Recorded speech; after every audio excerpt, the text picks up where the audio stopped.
Hey everybody, how's it going? So today we have an A1398 that is not turning on. It appears this A1398 has been all around the world. So let's take a look and see why it is this machine's not turning on and see if we can make it work again. Every now and then I give Paul the gift of missing platform reset L. I give David the gift of long screw and error 4013. I give Anel the gift of A1237s. Show your A1237 from slot L19, by the way. He fixed a MacBook Air that has a spinning hard drive in it. This fucking savage right here. Look at this. Where's the charge port? Look at that. The charge port's on the bottom of the case. It's an A1237. And it works. It doesn't beep. NPR, I don't care. Once you make the phone over $1,000, I don't care anymore. Not having a headphone jack or a charge port is a red herring. Who gives a fuck? You are trying to sell a phone for over $1,200. That's like, just fuck off. I stopped paying attention at that point. Whatever they do, whatever they insert into Uranus at that point, that's on you. Once you decide it's okay to pay $1,200 for a phone that does the same shit as every other phone, whatever they decide to put in Uranus in that point, that's your business. But, you know, ain't no surprise to me. So let's see what we have over here. So this is an A1398. This is an 820-3662 motherboard. And if you're unable to read that for any reason, you may want to get your eyes checked because you may need some LASIK or a new set of glasses. It's right there. It's easily visible. And they say it's not turning on. So we have a couple of areas of corrosion, a little isolated corrosion. The first section is right over here. There's some dense corrosion by the backlight area.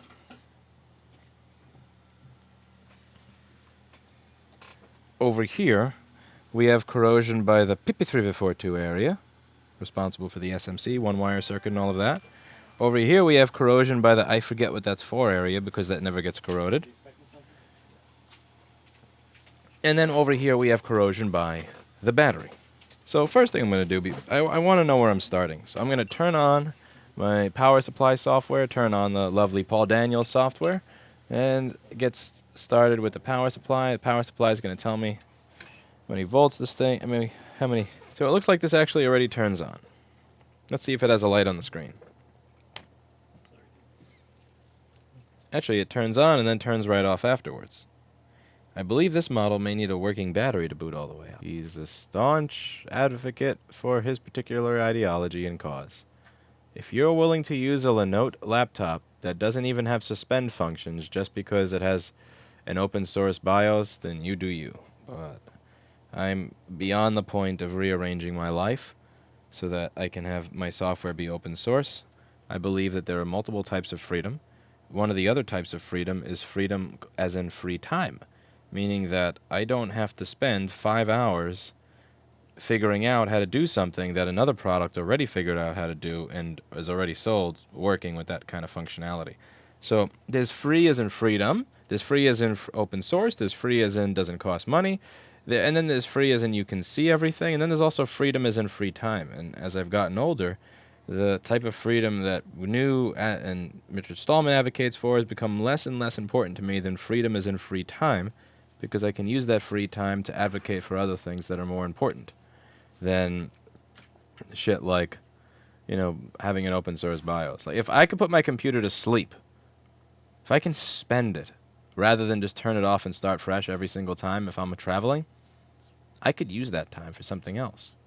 If I don't have to spend 40 minutes to get my trackpad to work the same way it does in Windows and it'll T440p researching what to put in my xorg.conf, I can use that 40 minutes to make an instructional video. If I don't need to do SCSI emulation in 2002 just to be able to burn a DVD, I can use the hour that I would have researched how to do that to learn something about electronics that I could then use 10 years later when I start my business. The wrong answer, I know. You're not supposed to say that stuff. But okay, so we get 0 volts in the screen. So it's not even backlight. I mean, just for image, this thing is giving me nothing. So this is functionally brain dead. So we're just going to call this machine Genius for now. Okay, little genius, let's figure out why you're a genius so we could turn you into a working machine again. So it looks like we have minor corrosion by the LCD connector. That's going to be an issue. So let's try and figure out why it is we have no image. So the first thing that we need is brain. Then after brain comes image. Then after image comes backlight. So we have corrosion on backlight, but I don't have image, so I don't care about that. We have corrosion on PP342 circuit, which is responsible for powering the SMC and the one-wire circuit, so we get a green light in the charge, but we already get that, so I don't care about that. And then we have some superficial corrosion on something over here, which I'm sure if it was important, I'd remember what it is, but I don't remember what this is, so it's probably not important that it's corroded, because if it was important, I'd remember. We have corrosion over here. This is going to be important. I remember this is for, I believe this is for RTC, but it's turning on, so even though that's corroded, if it was bad, it would not be turning on. The next part that is interesting to me is over here. This is the part that is of most interest, actually, because this area that's corroded is very close to where image display port is, I believe. Let's just take a look at that on the schematic and see if that has anything to do with our problem, as well as the corrosion that's over here by the sleep sensor. Remember, the screen is not going to come on if it thinks that the lid is closed, and it will think that it's closed even when it's not if the sleep sensor, which is what this is over here, is corroded, because it's going to think that there's always a magnet there. The way that little thing works is that when there is a magnet up against it, like the magnet in the display assembly, it's going to switch, and the signal called SMC lid is going to go low, and when SMC lid is low, it thinks it's closed. I'm going to open up a schematic and a board view for an 820-3662, and it's going to open up in vertical view because of Australian software. So let's see what this is on the schematic. So right over here, we have on a 3662 board, we have charge port. So there's corrosion over here, and that's for a display port. That's a pull-down resistor to ground. We also have corrosion over here, which is also display port. Interesting. Now, what's very interesting here is that this board... No, I'm in the wrong place. Shit. Okay, this has corrosion on it, and this probe point does. So that's display port. That's going to the screen, I believe. Or, okay, it's not from the screen. That comes from the CPU. So that's a line from the CPU that is then going to go to a filter that is then going to go to the screen. So check that out. We zoom out. You'll see that we have corrosion over here, which that's where a data line is going to come in from the CPU, and then it's going to go to a filter, and that filter is then going to go to the screen. So if we're not getting an image, this is the first area that I would focus on. Please help me stop my girlfriend buying more Apple devices. If you're having a problem with your girlfriend buying Apple devices and it genuinely bothers you that she buys Apple devices, I would ask why.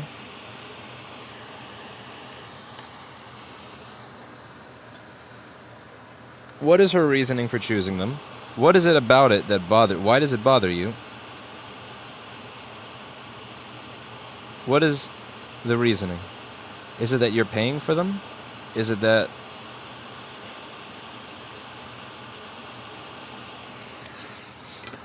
Is it that you have differing tastes? Because if it's something where she does work using the Apple device, and the Apple device is what allows her to do her job the best, then, who cares? But if it's I'm in debt, and I have no money, but I prefer to use Facebook on an Apple, then that shows bad judgment. But if it's I edit video for a living and Final Cut allows me to do it faster than everything else, allowing me to bill more and live a superior lifestyle, then who cares? Just let her use what makes sense. Now, if Apple, let's say, asked you to take down your educational videos and had a law firm reach out to you about it, and then your girlfriend decides to buy Apple devices, that's a different story. In that case, just break up with them as quickly as you can.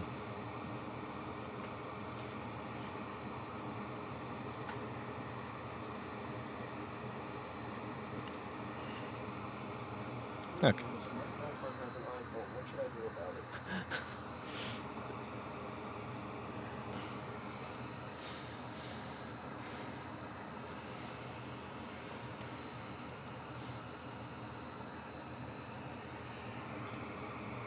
Solder bridge, solder bridge, solder bridge. Da, da. Da, da, da, da, da.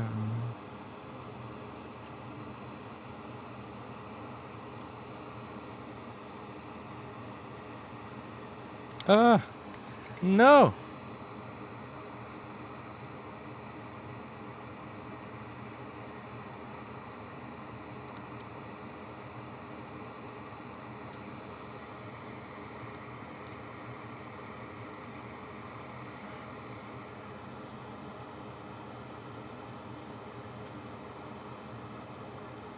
Paul Daniels, maker of the board view software.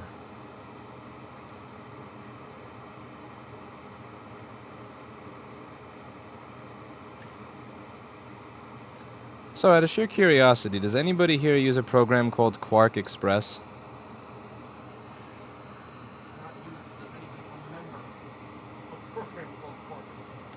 I believe it still has an active version being made, Paul.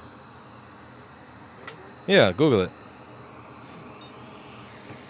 Alright, now the next up is the sleep sensor. Now, I'm not going to even try to reflow any of this before I remove the 10 pounds of fur that looks like it's sitting there.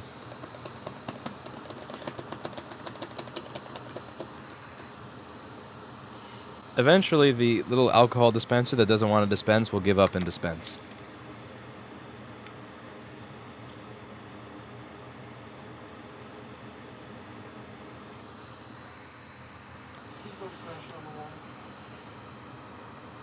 Those alcohol dispensers are frustrating, Paul.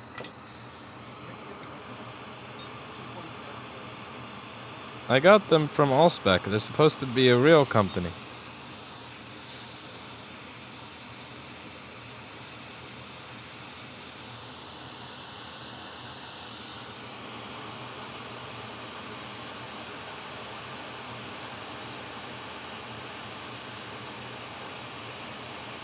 Okay, look at that. Beautiful. Okay.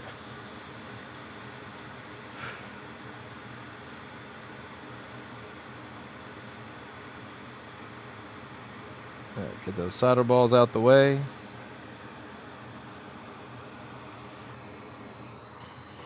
A little Q-tip cannot get in between things. So that is what the fluxinator is for.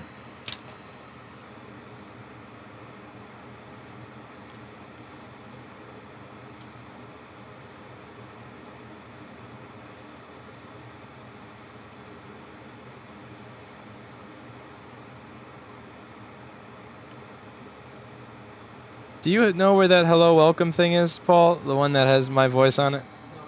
My girlfriend uses Apple devices for Facebook and Insta. Pays for them herself, but it only serves Kilta Tim. Please help. Okay, so she buys Apple devices only for Facebook and Instagram. Yeah, man. Yeah, that's looking like a breakup. Yeah, man.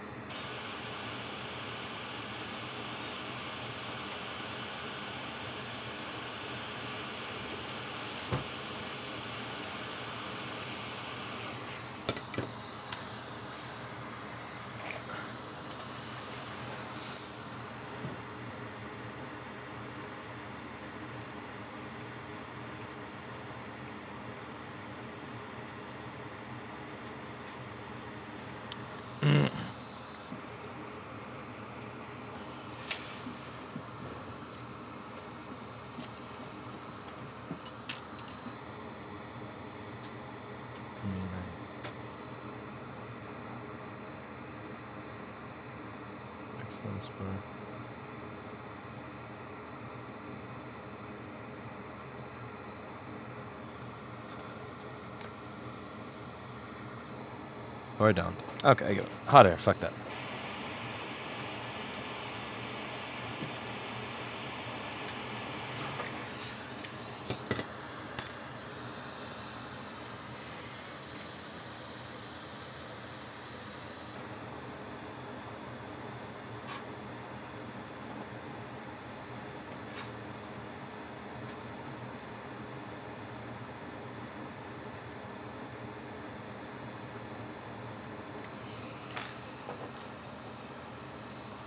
Watching this is so satisfying and meditative. Interesting. I get why you are working long hours. Okay. Connect. Connect.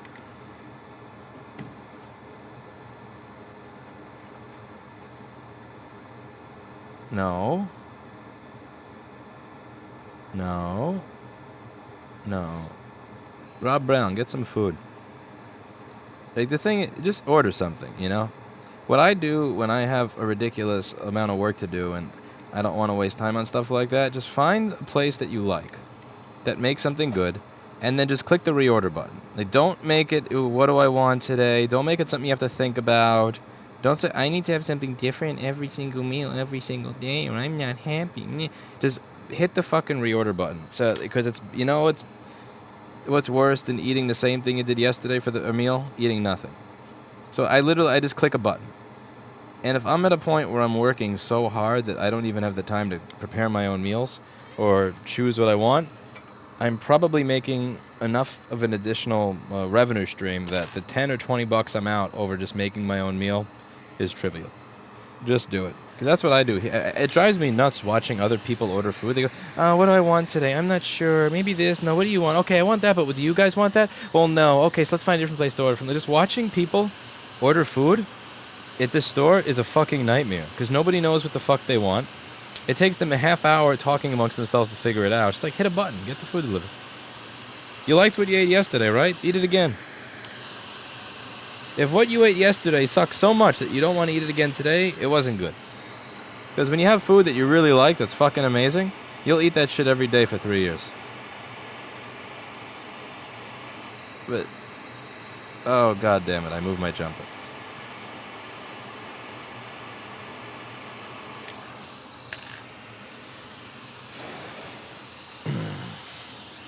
Just make it a click of a button, Rob. A click of a button.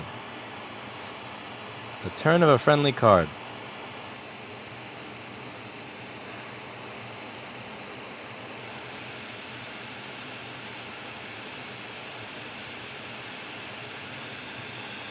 Okay.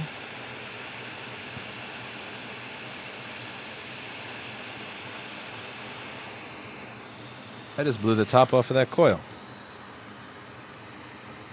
That's kind of cool looking. I like the way the coil looks. It looks like a little slinky. Isn't that awesome? Go in. There we go. Alright. Now backlight area.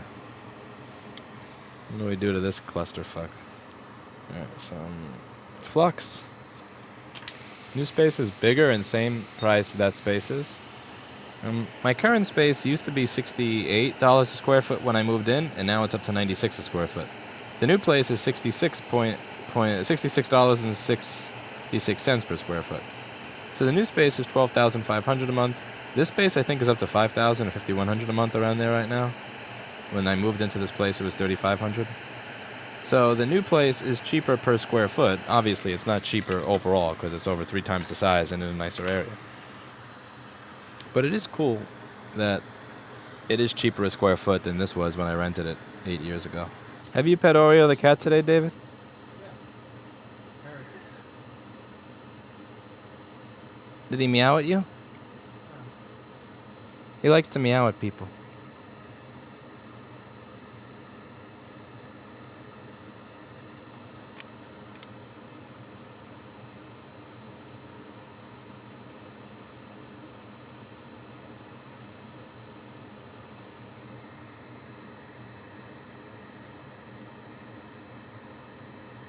Really get rid of the junk that's in between the pins. That's my goal. Oreo the kitty is still here. He has a job. And Oreo's not the type of cat to leave before the job is finished. These are the pins for power output for the screen and ground, so they're more difficult to solder because there's more thermal mass on the board at those points. The last 3 pins can be shorted. It doesn't matter because the last 3 pins are all the same thing.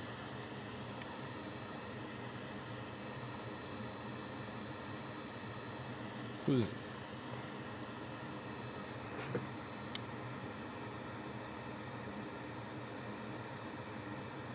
Okay. I've got this going. Blackberry really hates Oreo. If he even comes near her, she will lose her shit and do that thing where she just doesn't go, she'll go, every time he's even within a foot of her. It wakes me up because sometimes Oreo sleeps next to me, and then Blackberry wants to sleep next to me, and then Oreo moves a little bit, and then she just starts raging.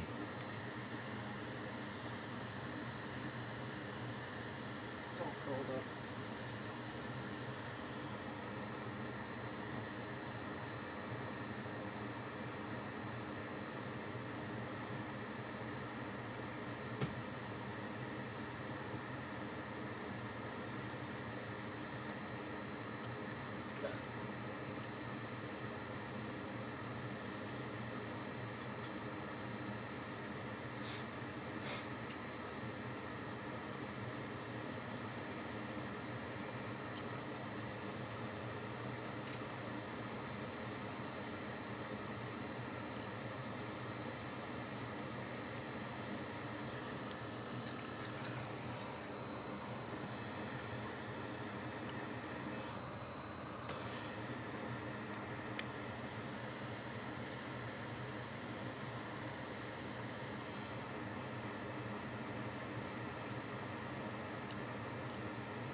I think Oreo's just happy that he got out of the ghetto.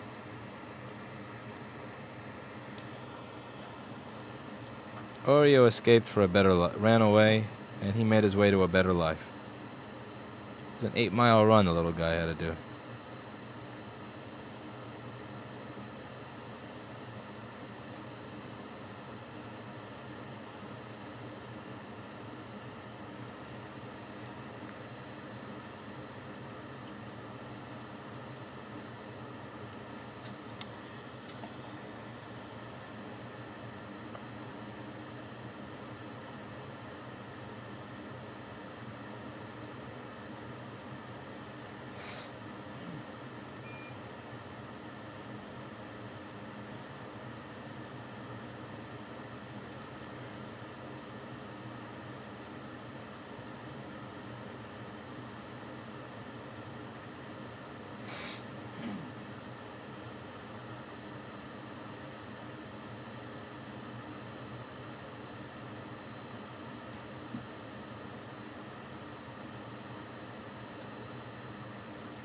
I'm trying to grab it and have it go over to the next pin each time.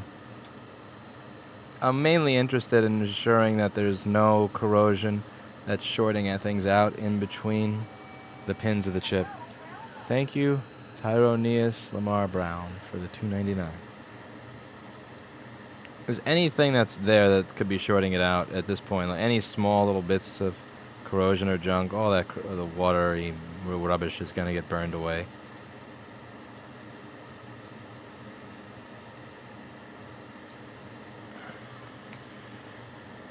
Clean my tip.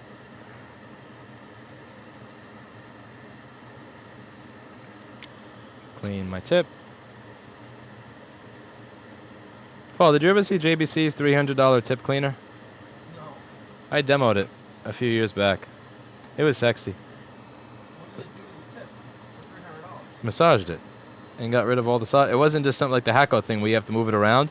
You just stick the tip in and it cleans it off completely. Cool. But it was $300. So what, it had opposed wire brushes inside of it? Yeah. The lab of luxury.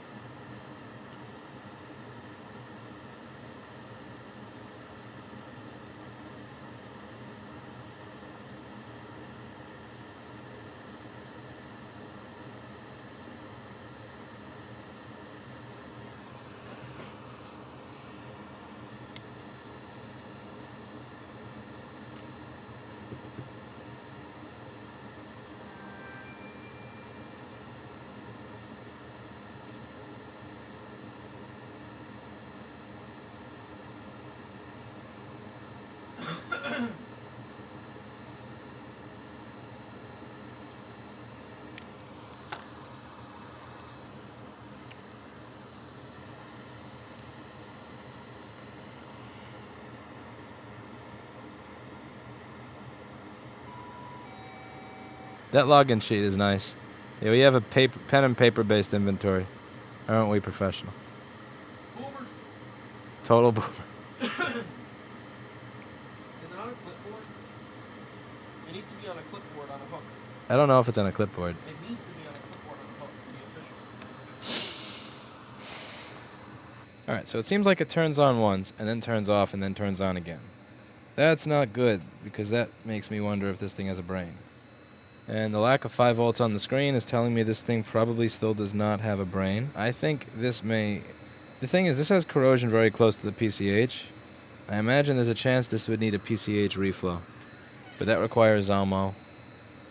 I've actually done several of those, and they do work, but... Yeah. Again, you don't reheat the PCH for no reason. You reheat it when it has stuff that looks like this coming out of the side of it. Yeah, this would require... You know what? I'm not going to go for full reflow of the PCH, but I am going to do some flux inside by it. Maybe a low temperature job.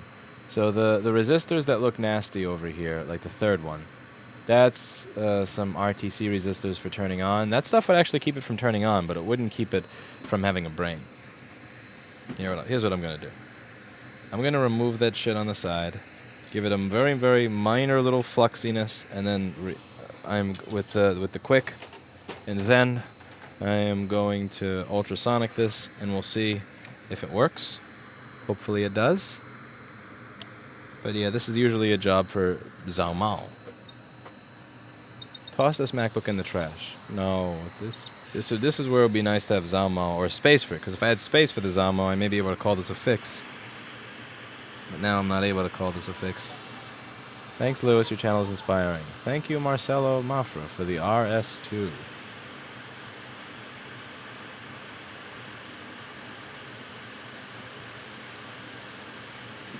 Okay, obviously, before you perform any sort of reflow, you want to do this. You want to get rid of this junk on the side of the chip.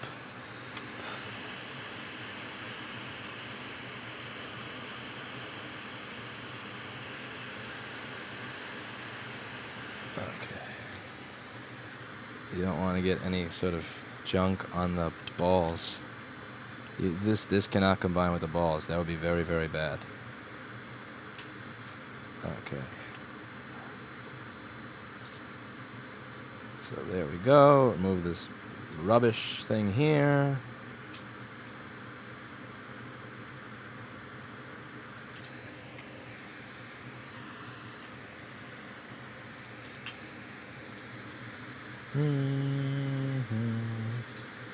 This really should be Zalmo'd, but meh.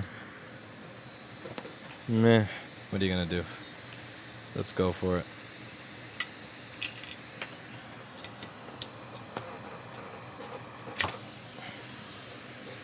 Let's be madmen.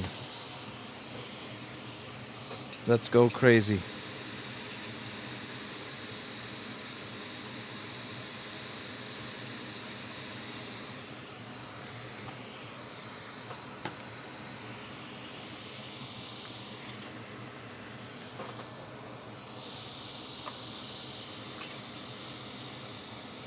Is the ultrasonic on and hot, David?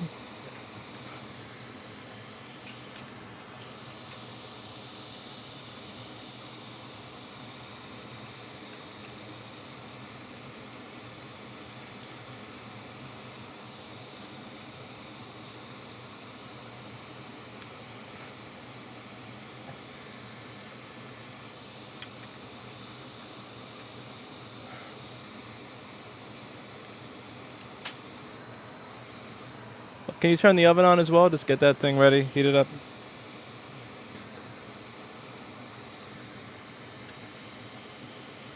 Protect the NAND. The SSD is modular on this board, so no NAND. Also, the RAM is not underfilled, so I don't have to give a shit. Heat the RAM and reflow as you please.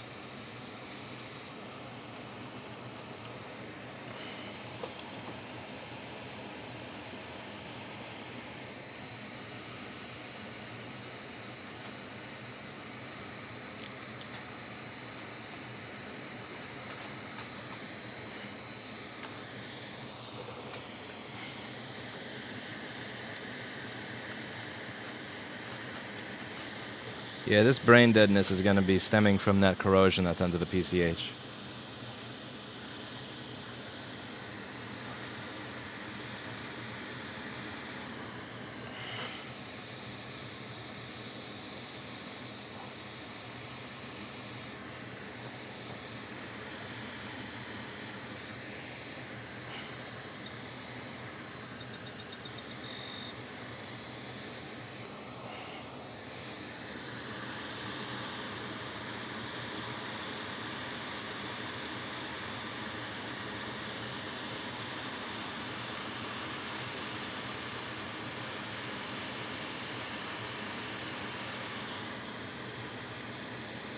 Okay, we bring it closer.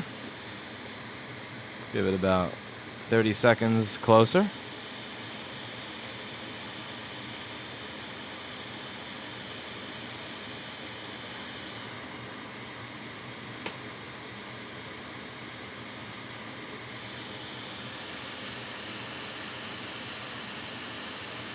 And zoom in. 10, 9, 8, 7, 6, 5, 4, 3, 2, 1, 0. Okay. It's going to take about 20, 30 seconds for every ball to dry. I can't believe I still remember the timing from my profiles from the Zalmo. I've been trying to simulate the temperature ramps with the distance. So that's why I'm changing the distance. Because in the Zalmo, the distance doesn't change of the nozzle to the chip, but the temperature changes. And here I can't be doing changing of temperature, so I'm changing the distance in order to change the temperature I got at the chip. And obviously I'm approximating a little bit based on feel. Now, while the flux is still wet, well, it's not wet, well, still really hot, once I know that the chip has the solder balls all, nicely dried up, that's a great time to put it in the ultrasonic, because the flux is going to be most likely to leave the board while it's really hot. And the ultrasonic, it also just happens to be hot as well. So this is a good time to put it in there nice and hot. I realized that it was most likely not no image but no brain when I see it turned on, stayed on for 10 seconds, turned off, and then turned on again. That's not normal behavior for this model. So that's when I realized that most likely our issue had something to do with no brain. And we're going to have the oven go on. Yoink. Oven's going to dry it. Alright, so this thing is out of the ultrasonic cleaner. It has been nicely dried off. So I've got it plugged in on the desk here. This has to be on the side of the test screen because it's not going to, I don't want the magnet anywhere near the Hall sensor over here on the screen. So if I take, let's see. So it looks like it's turning on and not doing the on-off-on thing, which is good.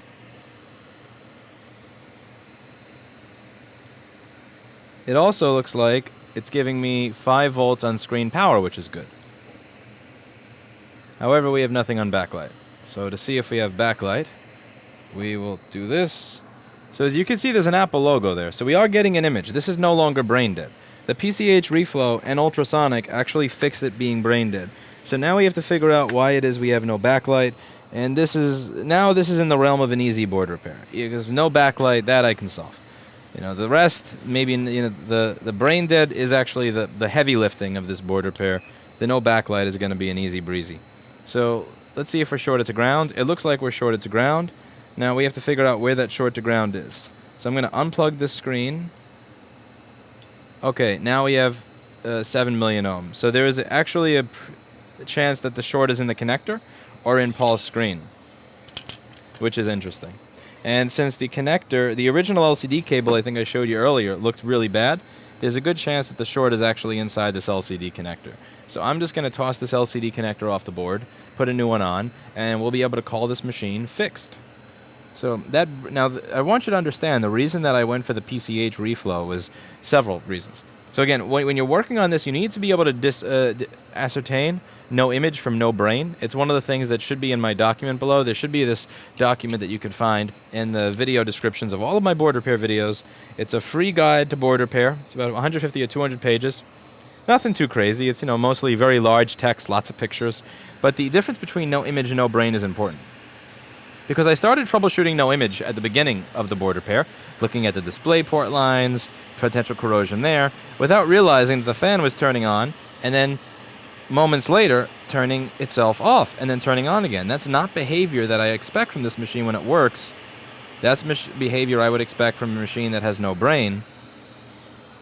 And so I was doing the wrong thing. I was looking for the wrong thing. And then when you looked around the PCH, Platform Controller Hub, that is going to be like the South Bridge, the North Bridge, and also the thing that speaks to the integrated graphics in the CPU and the screen, all in one. So think of South Bridge, North Bridge, all integrated into one chip. That is what the PCH does. And if that has corrosion under it, that's not going to work properly. Now, the corrosion that was outside the chip was on the RTC reset lines. That I knew was not going to be very important because if those RTC reset lines are held low, the machine's simply not going to turn on. And it was turning on. It was just turning on with no brain. You know, if that was held low, I'd expect PM sleep S4L to be missing. But if there's corrosion right outside the chip, that means there's going to be a lot of corrosion under it as well. And that's going to wind up causing my no-brain situation. So if you have corrosion on your brain's probably not going to work properly. The same way that if there's corrosion on your platform controller hub, then your machine's going to act as if it has no brain. So I'm going to replace this LCD connector. That's likely going to remove my short to ground, and then we'll be good. So let's get ourselves a new connector.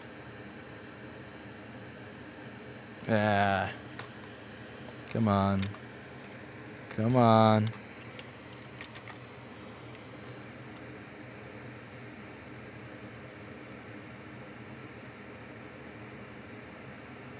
Get in there.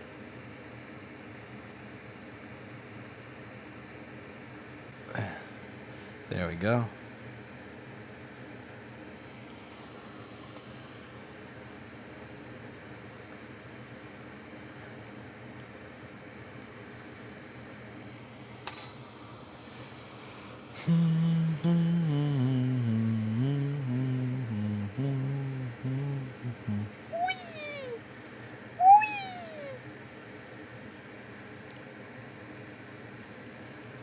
Five volts is present. Backlight is not present. Okay, this board is making me work for my money. Okay, bye-bye.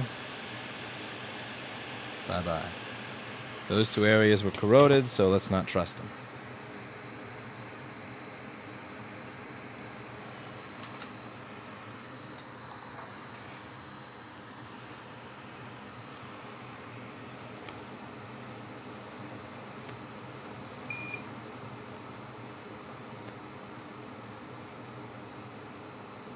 Okay,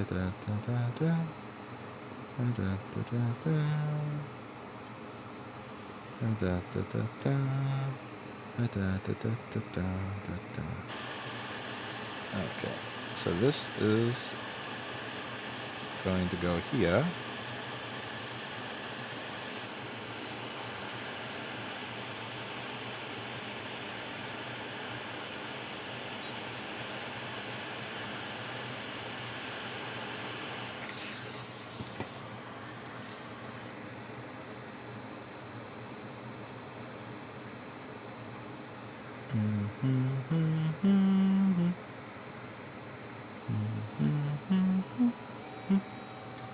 Badger, badger, mushroom, mushroom, snake.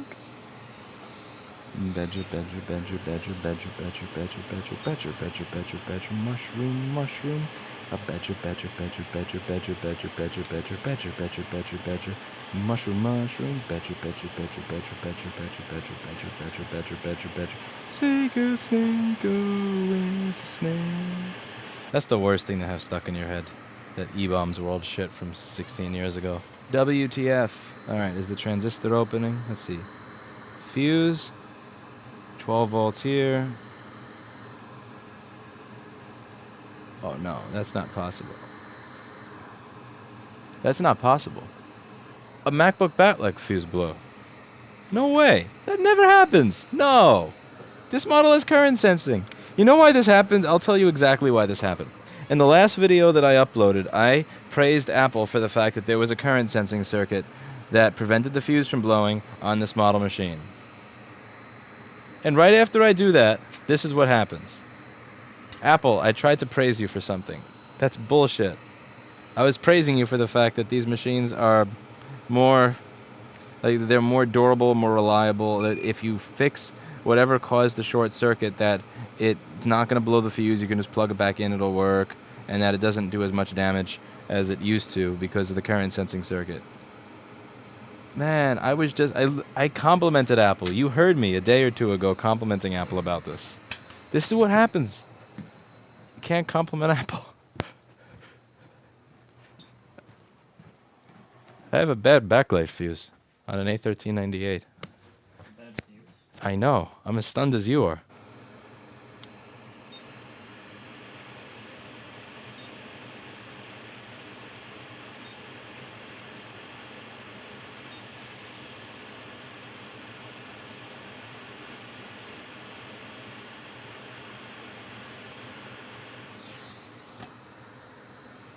Maybe it was bad from the start. The backlight fuse would not have caused the no image issue. The 0 volts at LCD and also the fan turning on and then turning off and then turning on again, that's not backlight fuse. No, that backlight fuse would just cause no backlight. Alright. As you can see, there is a light in the corner here on this cracked LCD that Paul gave me as a tester. So, yeah, this is and there's an Apple logo. So this boots, and it obviously has a brain. So let's just go over what was going on with this machine. It seems like it showed up because it wasn't turning on. In reality, it was turning on. It just was turning on with no brain. Now, the PCH, Platform Controller Hub, which acts as a North Bridge and a South Bridge all in one chip, was corroded underneath it. So we reflowed that. There were also issues around the DisplayPort area, but that wasn't my main issue. That actually distracted me from what mattered, because I thought that there was no image because I saw minor corrosion on DisplayPort. DisplayPort is going to be the protocol that the CPU uses to communicate with, the PCH uses to communicate with the screen. It was actually no brain, because when we turned it on, we saw the fan spin, and then it stopped, and then it spun again. That doesn't usually happen with this machine. That indicates a brain issue. So I wasted time on that when I should have been focusing on the corrosion and issue over here. The Zalmao is not up at the moment. The Zalmao is actually sitting in the ground with a bunch of crap piled on top of it because I have no space for it here. So I kind of simulated what it would be like to use the Zalmao. Again, you preheat the board. The board has to be preheated for this. After preheating it, you heat the chip for a while, and then for 10 or 20 seconds you go in for the kill. I don't have a station where I can change temperatures, so what I was doing is I was changing the temperature by using distance. So even if I set the station to 500 Celsius, if it's over here, the chip is going to be maybe 4 something or 3 something under it. But if it's over here, the chip is going to be 1 or 200 or something under it. So you can kind of set the temperature with distance, and you can get a feel for it when you're doing BGA rework over time. And I've replaced so many chips on that Zalmao by now, and also done so many reflows on these particular boards or replacements that I have an idea of the thermal profile that would be required, even if I am doing it by hand. So that reflowed, and then it was ultrasonic, nice and clean, and you'll be able to see what that PCH surrounding area looks like over here. I got rid of that little piece of tape rubbish on the top of it, but the junk that was all surrounding the PCH is now gone. You can see that there's that nasty looking adhesive on the top of the PCH, but otherwise all that blue stuff coming out from under it is now gone. So this now works. This is a nice working board, just needs a little bit more cleanup before I give it back to the customer, and this is about it. So that's it for today, and as always, I hope you learned something.